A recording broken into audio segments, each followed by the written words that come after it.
Most guitar players use guitar tablature and chord grids to convey musical ideas in writing. The advantage of these systems is that they are direct graphic representations of the guitar itself. They show you its strings and frets and tell you where to place your fingers to get the notes or chords you want to hear.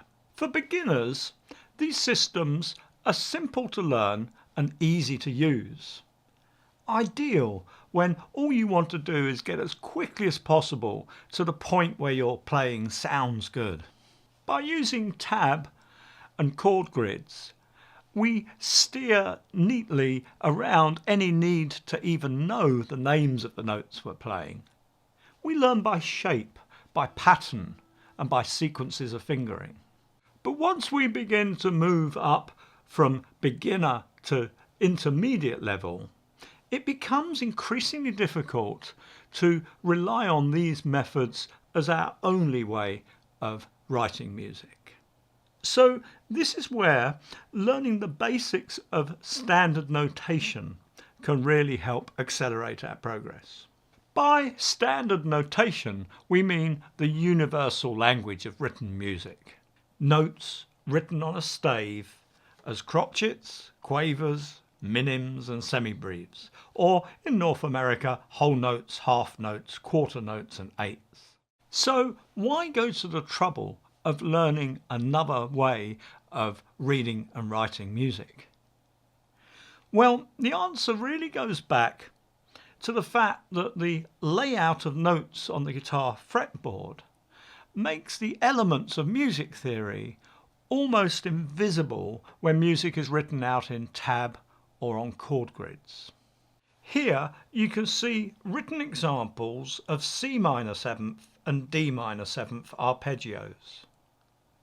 The guitar tab shows a couple of random examples of ways these arpeggios might appear in a song. If I follow the instructions in the tab,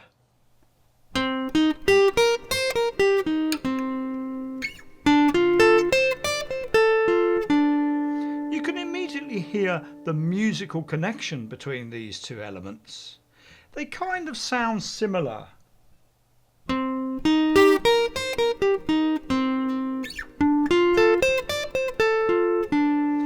they kind of go together quite nicely.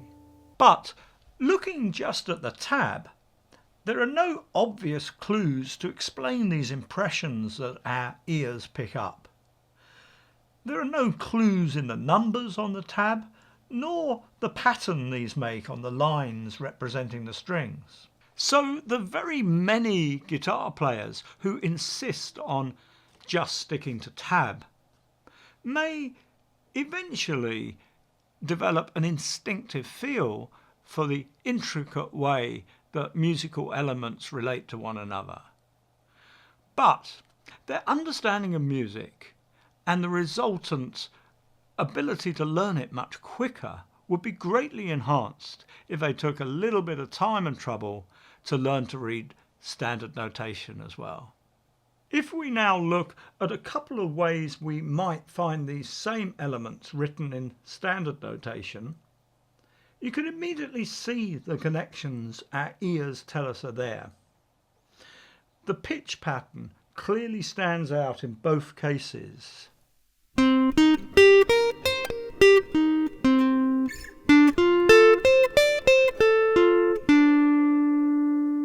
You can see the rise and fall of the arpeggios. In line 1, we've written out each arpeggio relative to the key of the root note. This shows us the formula of the minor seventh arpeggio: 1, flat 3, 5, flat 7. Understanding how to apply this formula enables us to play minor seventh arpeggios in several different ways. We could either play it in different keys, so I could play one in G, and another one in F sharp up here, or one in B flat here, or I could play the same arpeggio in different parts of the fretboard. So here's one in E. And here you can hear the same sound but on different string sets, giving a subtly different tone.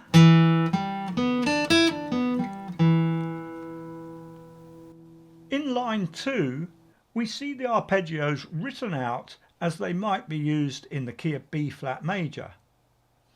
This view emphasises the fact that they both belong in the same key, explaining why they sound so nice when played together. By applying a little bit of music theory from the higher levels of the pyramid, we would then know that by following these two arpeggios with, say, an A minor 7 flat 5 arpeggio,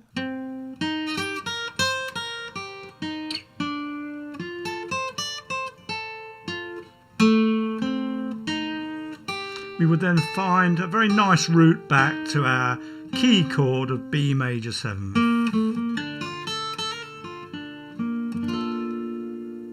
Whether improvising, composing, or trying to work out other people's songs, this knowledge and the ability to apply it will save you hundreds of hours of trial and error. It's quite literally the intelligent way to make music. On the Secret Guitar Teacher site, we have a nice series of easy to follow lessons on standard notation. You can then follow these with lessons that will help you apply this ability to read and write in this universal musical language to unlock all the mysteries of guitar playing.